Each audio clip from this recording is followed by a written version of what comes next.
asalaamaaleykum wa rahmatullah mbokk yi xarit yi déglu leen keppaaru soxna Aïda Saliou waaw keppaaru soxna Aïda Saliou yéen ñëpp xam ngeen ko kenn dootu leen ko présenté kookan la grande voyante elle est de retour lu mu leen indil bouteille ba ak pommade ba déglul te bouteille ba lépp lu jëm ci wàllu ndoxum siti da koy faj hémorroïde fatiguement général tànk yi metti biir buy jooy faiblesse sexuelle jigéen buy gis règle ñaari yoon règle bu normalul nigi buy metti tànk buy metti gi ginnaaw buy jàmm ñàkk am doom ci góor ak si jigéen ma ne ko ponkal maa ngi njëkk bojo yee pommade bi ñëw na waaw am na ñu ko xam ci mim réew dégg lépp lu jëm ci wàllu yokkum awra. asalaamaaleykum mbokk internet yi ñuy seetaan à travers Africa Press 24 Univers Info TV ñu ngi leen di nuyu di amaat mbégte ak contentement di leen présenter seen émission Cœur Ouvert qui est un coin de discussion entre man ak sama invité comme ni ñu koy tàmm di defee rek on va parler de tout sans rien se cacher les yeux dans les yeux. tey ki ñu dajal nag dafa bëri ay facettes macha allah c'est un artiste dans sa globalité mais rappeur la FATA slash El Presidente moom la ñu dalal tey waxtaan bi nar na neex tey mais bala ñoo sori dañ koy bàyyi mu nuyoog yéen ñu soog di tàmbale li nga xamante ne moom mooy waxtaan bi ndaanaan maa ngi lay ziar. maa ngi delloo ziar bu baax a baax xam di nuyu mbokk internet yëpp di bëggee bu baax a baax si choix bi ngeen def si man waaw. c'est un choix important mais saa yow gëj nañ la gis dafa rek. bon maa ngi fi de. maa ngi fii maa ngi génne maa ngi def yi mu war a def yëpp. voilà donc c'est que après public bi day am tendance yu leen di gën a capter. te ñun on est dans une suite logique de notre carrière quoi. c'est un peu différent waaw. mais ñu ngi fi ñu daan nekk ñu ngi génne suñu album yi ci plateforme officielle yi de réseau de téléchargement légaux. Et en tout cas di jox aussi médias yi suñuy affaire suñuy rajo yi télévision yi donc maintenant le choix c'est autre chose parfois. dafa mel ni booyee la fiy xaw a rey non xam nga musique tendance yooyu aussi dafay am ci àdduna yëpp ñëpp dañuy ñëw pour dox seen jéego mais je pense que loolu yëpp man dama ci taxaale. macha allah waaw loolu dama si taxaare. d'accord kon ñu ñëw juste au début si say carrière ak yooyu noonu pourquoi nga def sa choix ci rap du moment où que jamono jooju boo daan dugg si rap dañuy jàpp ni nit ki amul kilifa wala bëggul dara si avenir am. pourquoi nga porté sa choix ci hip hop. bon xam nga début bi aussi ñun ñëpp dañuy demee tendance comme on dit ay fecc la commencé yàlla def ni amoon nañ yenn talent di dem def ay affaire b-boy. ñu nekk suñu school li collège Notre-Dame du Liban en classe de 6e suñu copains yooyu ñu bokkaloon classe ak école en tout cas ñoom la ñu defandool suñu premier groupe de rap sax. d'ailleurs instant boobu fecc la woon quoi temps wu Harmattan xam nga Oscar des vacances donc ñu amoon si yenn don après yàlla def itam muy avancé ñu commencé di adapté yenn bind yi ñuy bind di toppandoo yenn affaire album yu surtout en français. à l'époque ay Ayam de Marseille. voilà ay Ménélique loolu moom la ñu demee ba commencé di tàggat suñu bopp ci bind. ci par rapport ak ñi nga xamante ne ñoom ñoo ñu gënoon jege ay Positive Black Soul ay daara ji ñu commencé nag di si dem sérieusement quoi donc suñu premier groupe mi ngi tuddoon Black Xel après lu juddu CBV juddu si biir Black Xel et ainsi après laa dem solo quoi. d'accord bi nga ñëwee solo amoon na coow lu bari lu fi jugoon diggante ak ki nga bokkaloon groupe waaw donc coow loolu est-ce que mën nañu si ñëwaat un tout petit peu leeralal ñi nga xamante ni leerul woon seen bopp ba tey. non je pense que génn nañ ci ay médias yu bëree moom comme man on est des amis d'enfance dañu bokk lu ñu mënul tàggoo xam nga ne ma yu jàlloon la yoo xamante ni période boobu si dafa naturel woon si groupe yëpp l'éclatement en fait parce que groupe yi. tendance la woon ci ku nekk war a dem en solo et c'était gênant d'un point de vue artistique parce que da nga doon nekk ak ay groupe ngeen di demandoo fépp di ñëwandoo fépp toog ba yàgg man artistiquement may am ay feeling yeneen yoo xamante ni moom du ko capter forcément et facilement day andi ay problème man su ma bëggee Viviane invité ma dem Omar Pène invité ma dem ci album yi morceau yooyu génn am succès après ñoom bu ñuy dem tournée ñenn yi bëgg la yóbbaale xam nga dafay andi de manière indirecte un peu de manque d'équilibre yooyu nag bu groupe yu bëri problème boobu nag dañ ci dundaale mu nekk lu xewoon après noonu la après ku nekk day bëgg dox yoonam seet lu mu mën def quoi moo tax léegi loo gis ñu groupe yu bëri léegi ils sont en solo ñu bëri démarré woon nañ fenn mais après ils sont passés en solo. si loolu yow yaa ci rescapé bi parce que ba tey yow yaa nekk au devant de la scène mais nga ñëw indi benn style bu bees donc ñu bari doon la ci clash sa ñi nga génération yëpp kenn àndu si woon ak yow nga téye ko rek ba jamono jii nii gis nañ ñu bari léegi ils font la même chose que toi donc est-ce que loolu aussi mën nga ñu si leeral lan moo taxoon nga téye choix boobu rek dëgër si jàpp ni lii mooy choix bu baax. Bon il faut dire que même Gougou pour te dire dafa nekkul exposé wu mais mu ngi ci musique bi biir këram la def studio bu mag en France xam nga di liggéey en prod ay affaires yu bëri yoo xamante ni peut-être di nga ko dégg si dina dal sa nopp nga xalaat doo xalaat ne moom moo ko def tu vois donc musique passion da si am solo quoi ñi ko bëgg dëgg ñu ngi si ba tey mais ñi si nekkoon ci benn mouvement rek après da leen gisaat parce que ñi jël yeneen soxlay àdduna yi da leen di dominer quoi. Man nag dama nekk koo xamante ni dama nattu bëgg musique ba pare aussi am benn esprit libre de créativité qui fait que je crois en l'évolution de la musique hip-hop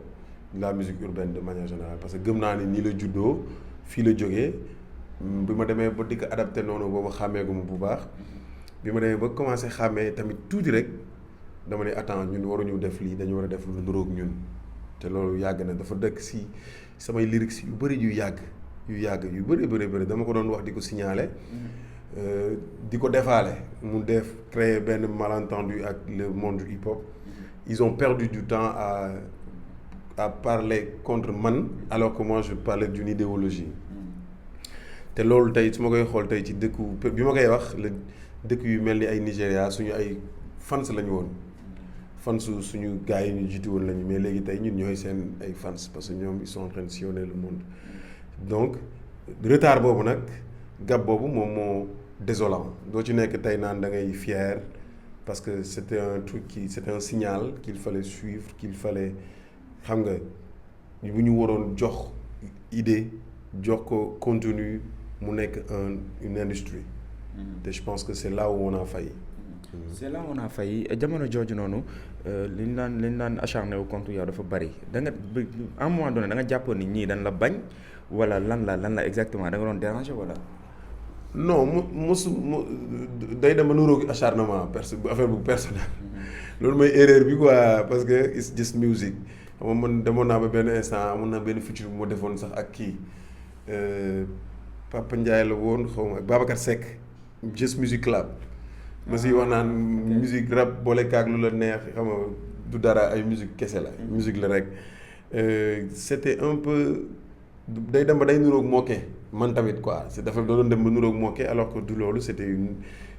dama doon bëgg toucher vraiment li may wax pour que ñu koy gis may def l'exemple si loolu mooy waral je m'exposais et en réalité ñoom ñu ci bëri itam ils le prenaient au premier degré parce que loolu itam culture moo koy def parce que ñoom ils le prenaient à un point où c'est comme si insulte la si hip hop bi comprendre nga alors que en vérité hip hop bi ci boppam dafa jóge ci yeneen musique voilà dafa jóge ci yeneen musique ngay wax ci taasu la rap juddu nga nekk rappeur ne doo ko tudd oui loolu rek déjà xam nga lu yàgg la mais historique u hip hop si boppam on te dit officiellement que le rap est né en 1973 dans le Bronx te ki ko fa andi Kool Herc la hip hop rap moom mooy en tout cas partie bi mujj ci hip hop rap parce que ça commencé na ci ay timetables commencé ci ay block parties mais ñi ko doon def ñoom ñëpp ay Grandmaster Flash Grandmaster Caz Melly Mel moo andi hip hop di rap ci kawam ay bu dee wàllu break dance ñëw na bu yàgg ak ay Crazy Legs so ay ñooñu ñëpp dañu bokk ci ñu defar hip hop mais ki ñuy wax ne Kool Herc moom moo ko gën a andi en tant que DJ jamaïcain la te affaire bi ay morceaux yi ay disco la woon genre disco donc bi ñuy waxtaan loolu yëpp ci biir joxuñu ko woon forme te pourtant wutal nañ ko tur. wax nañ ni ñuy tuddee affaire bi di tooñ di wax hip hop but amuloon contenu donc au fur et à mesure ay gars yu mel ne ay Zulu Nation ñoom ñoo si def contenu di wax ne hip hop is about peace love harmony and having fun yeneen gars yu mel ni ay artistes yu bëri daal ñoo ñëw ñiy def ci ay créer ay ego trip ñiy wax ay freestyle ñiy wax ay next level la beauté de l'écriture mais tous ces gens là ils proviennent d'Afrique ñoom ñi ko doon def ils proviennent d'Afrique. D'accord. Ça veut dire quoi? Ça veut dire que musique bi Afrique la jógee c'est très simple comme analyse. C'est très simple comme analyse. C'est très simple. mais ñun dañuy dugg ci hip hop bi ay dans les années 80 am ay rêve ay je veux dire ay Das EFX comprendre nga ay NWA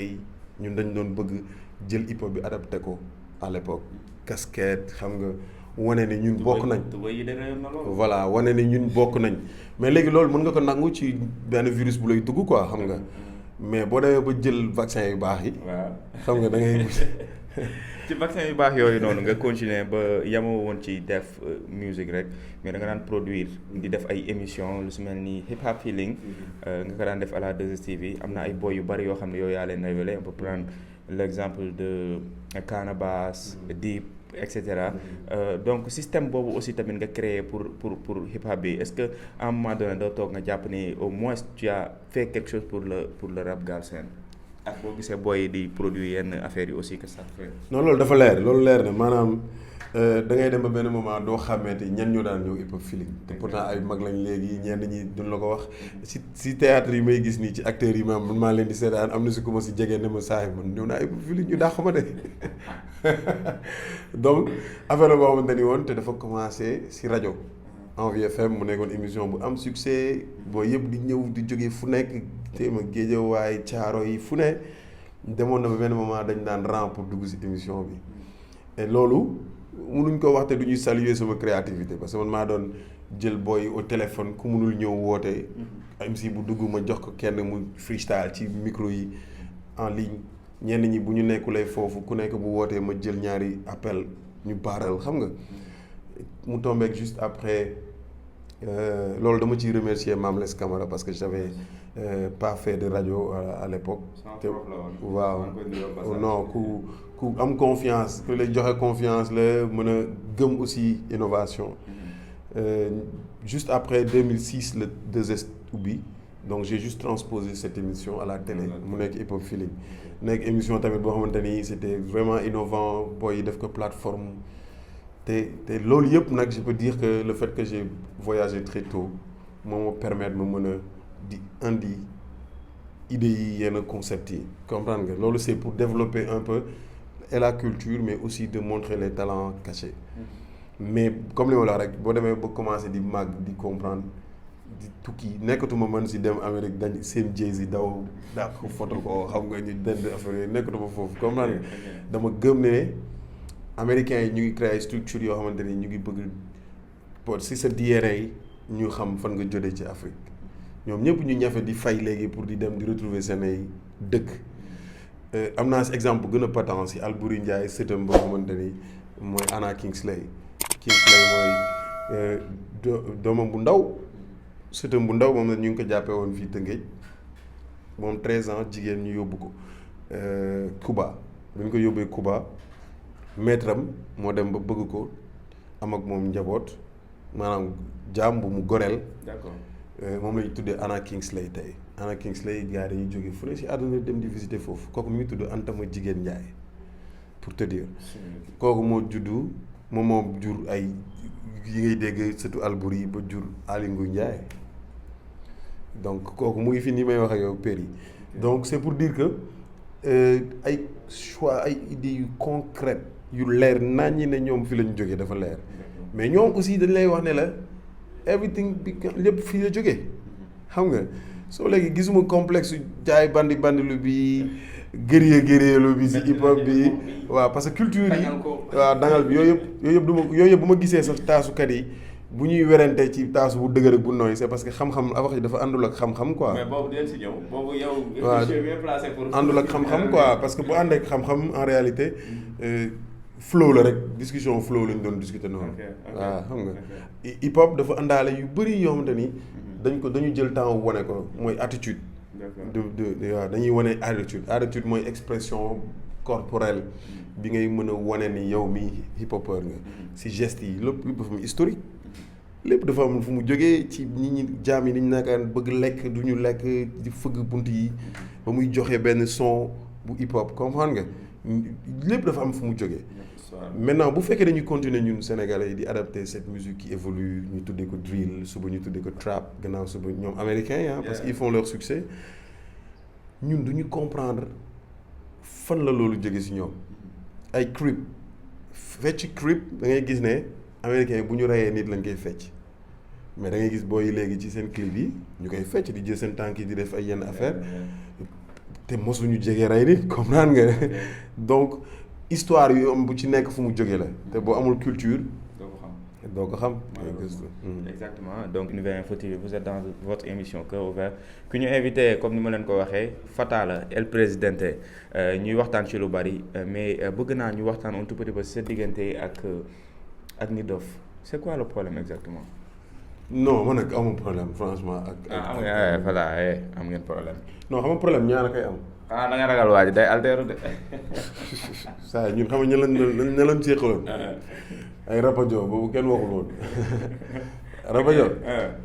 rapajo bi ñuy génn animateurs yi sax ñëwee ñu leen fête leen ko invité. dafa leer dañ doon sol ay kagul metti jamono jooju am na xam nga hypnotiser nit ñëpp. kenn du wax. ñun fekk nañ leen sax ba ci seen rajo seen émission Walfadjri à l'époque Ataaya ak Jules Junior yi daal la ko yàlla yërëm. ragal bokkul ci suñu game bokku ci. mais da ngay toll foo xamante ni da ngay bëgg wax ak ñu lay dégg man nekkatuma man li ma faayat ci game bi nii ba joxe ba booy téye lenge yi nii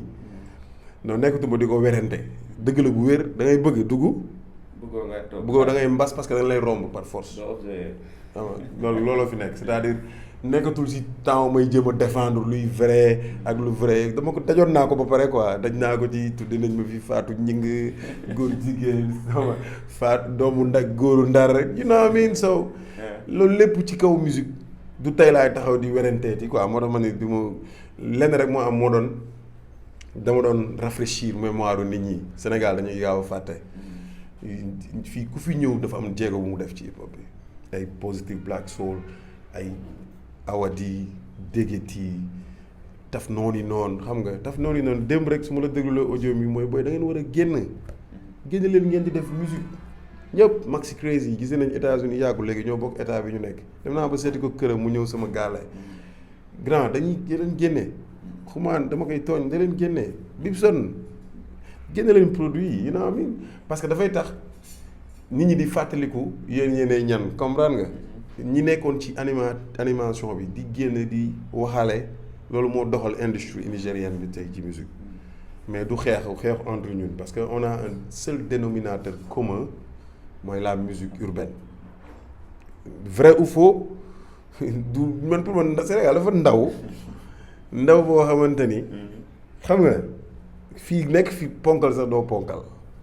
tuuj nga ci àdduna bi du leer laa lay wax li xew ci àdduna bi daa bëri ay boy yu mel ni ñi ngay tudd fi par exemple boo ne